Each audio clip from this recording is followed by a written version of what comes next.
mulai.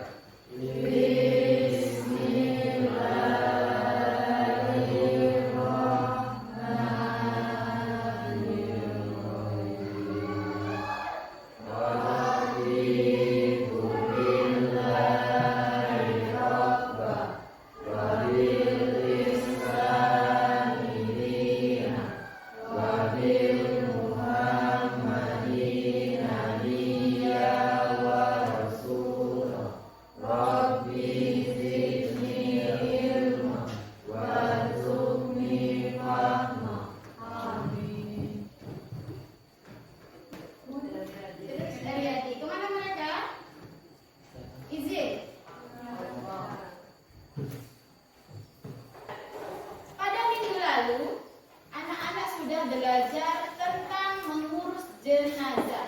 Masih ingat berapa tahapan kita dalam mengurus jenazah? Ada berapa? 4. Apa saja? Memandikan, mengkafani, boleh salah satu di antara kalian yang berani? Ayo, siapa yang berani menyebutkan 4 tahapan dalam mengurus jenazah? Ada 4, Bu. Ya, yuk silakan sebutkan. Memandikan, mengkafani, mensolatkan, dan menguburkan. Iya, beri aplaus dulu kepada teman kita Raffi.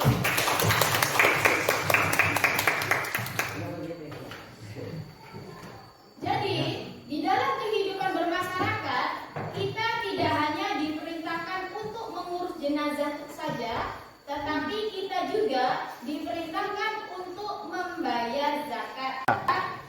Siswa dapat menjelaskan pengertian zakat. Kemudian yang kedua, siswa mampu menyebutkan dan membedakan macam-macam zakat.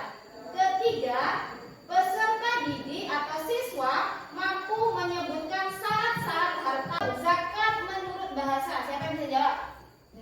Ayo. Zakat dalam Islam, pengertian zakat. Zakat menurut bahasa adalah bersih, suci, tumbuh dan berkembang. Iya, bagus. Kasih apa dulu? Jadi zakat menurut bahasa itu adalah artinya bersih, suci dan berkembang. Kenapa bersih? Ketika kita membayar zakat, berarti dia sudah membersihkan hati kita, sudah membersihkan kekurangan atau kotoran yang kita lakukan ketika kita menunaikan ibadah puasa. Kemudian siapa yang bisa menjawab zakat menurut istilah apa? Silakan. Menurut istilah adalah mengeluarkan sebagian harta dan jumlah dan ketentuan tertentu, kemudian diserahkan kepada yang berhak menerimanya. Iya, bagus. Jadi zakat menurut istilah adalah mengeluarkan sebagian harta dengan jumlah dan ketentuan tertentu, kemudian diserahkan ke pembelajaran zakat. Kali ini adalah siswa dapat menjelaskan pengertian zakat. Kemudian yang kedua, siswa mampu menyebutkan dan membedakan macam-macam zakat.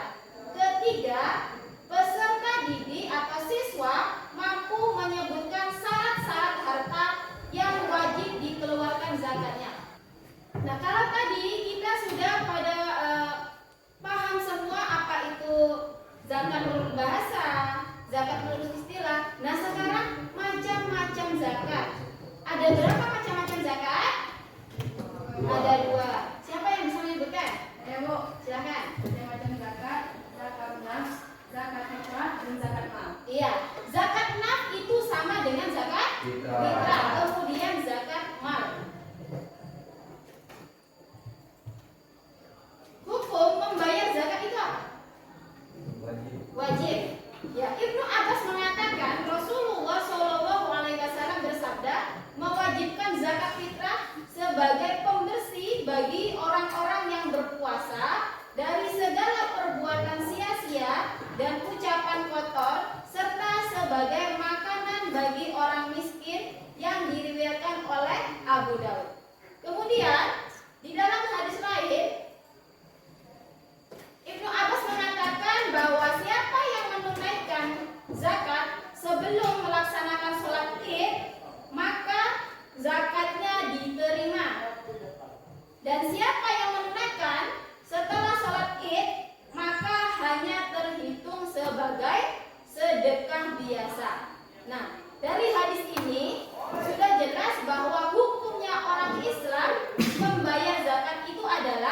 Wajib.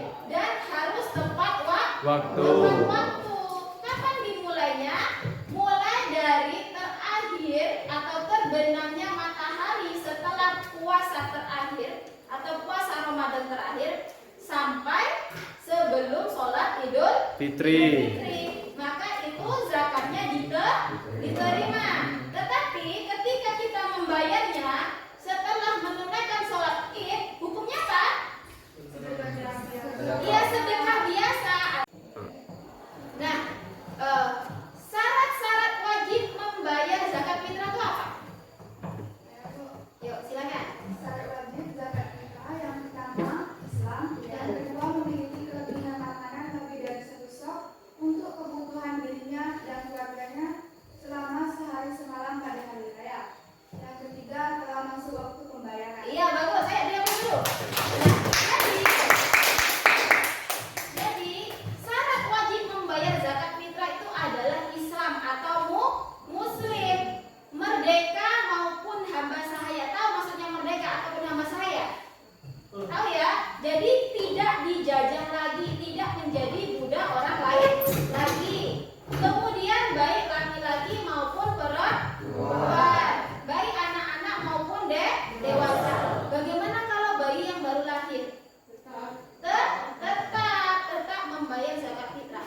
Bagaimana ketika orang tersebut meninggal di ujung bulan Ramadan atau puasa terakhir? Membayar fitrah atau tidak mereka dia? Membayar, tetap membayar zakat fitrah. Nah, itu ya. Kemudian yang ketiga, telah masuk waktu pembayaran. Maksudnya adalah di ujung bulan Ramadan sampai sebelum sholat Idul Fitri. Makanya tadi sudah dikatakan kalau sudah lewat atau sudah selesai sholat Idul Fitri bukan zakat lagi tetapi sedekah biasa. Golongan orang-orang yang berhak menerima zakat itu yang pertama fakir. Apa itu fakir? Fakir adalah orang yang tidak memiliki harta benda dan tidak memiliki pekerjaan untuk mencarinya, atau dalam artian tidak bisa memiliki pekerjaan untuk menghasilkan uang atau menghasilkan makanan yang bisa dimakan sehari-hari. Itu dinamakan apa tadi? Fakir. Sedangkan miskin, ya yang kedua adalah yang berhak menerima zakat. Yang kedua adalah miskin. Apa miskin? Yang seperti apa yang dikatakan miskin? Tidak memiliki harta. Iya, orang yang memiliki harta tetapi hanya cukup untuk memenuhi kebutuhan hidupnya saja. Dia tidak bisa memberi kepada orang lain, tidak bisa bersedekah, seperti itu ya. Itu dinamakan miskin. Jadi fakir sama miskin itu nampak bedanya. Kalau fakir benar-benar tidak memiliki harta benda, sedangkan miskin memiliki harta tetapi hanya cukup untuk memenuhi kebutuhan hidupnya sendiri. Jadi fakir sama miskin itu berbeda. Yang selanjutnya yang ketiga adalah amil. Apa amil?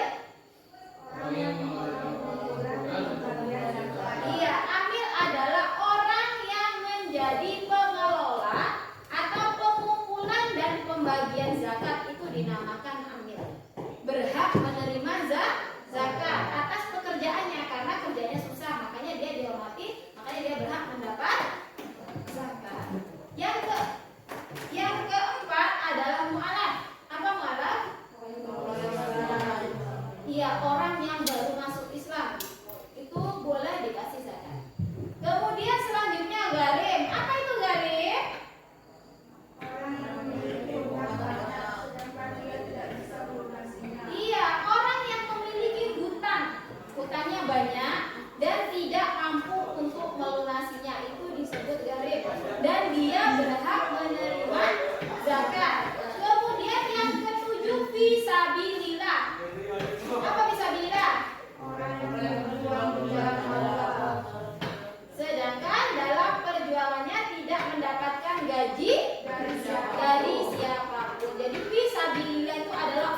boleh dikasih zakat karena memang wajib ya, karena dia membutuhkan bantuan kita.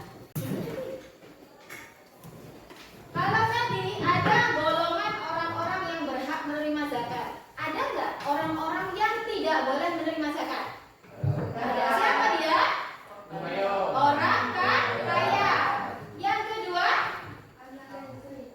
iya, anak dan istri dari orang yang mengeluarkan zakat. Bagaimana kalau saudara kandung? Boleh nggak menerima zakat? Boleh. Apa alasannya? Asalkan dia mampu. Iya, asalkan dia tidak mampu. Bagaimana kalau dia mampu? Boleh tidak? Tidak. Catatannya adalah siapapun orang yang berhak menerima zakat itu, walaupun kakak, paman, bibi, itu asalkan memang benar-benar tidak mampu.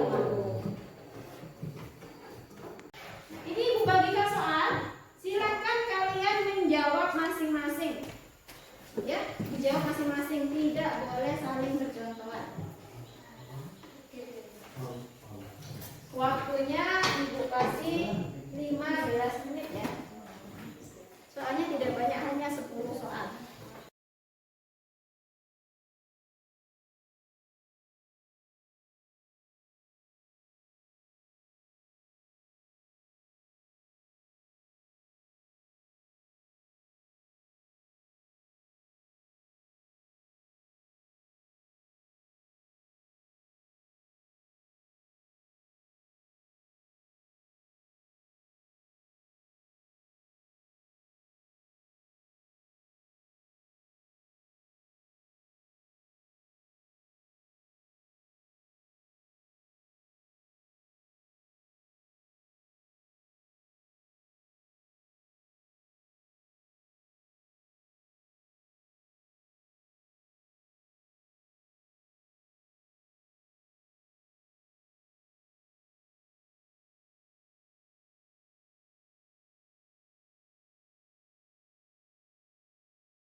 Waktunya 2 menit lagi. Kalau udah ada yang selesai boleh dilakukan.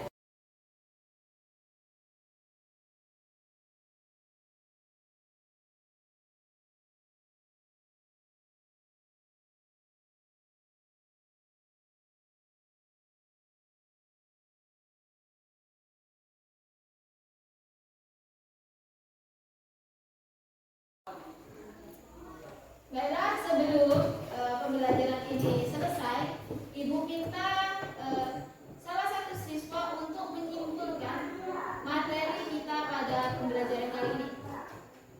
Ibu tunjuk Raffi ya. Ayo Raffi, silakan. Baiklah kawan-kawan, sebelum kita mengakhiri pelajaran kita, saya akan menyimpulkan materi pembelajaran kita pada siang hari ini. Bahwa zakat dibedakan menjadi dua, yang pertama zakat fitrah dan zakat mal.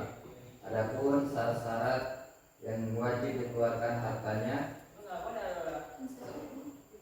zakatnya ialah yang pertama, harta tersebut harus didapat dengan cara yang baik dan halal.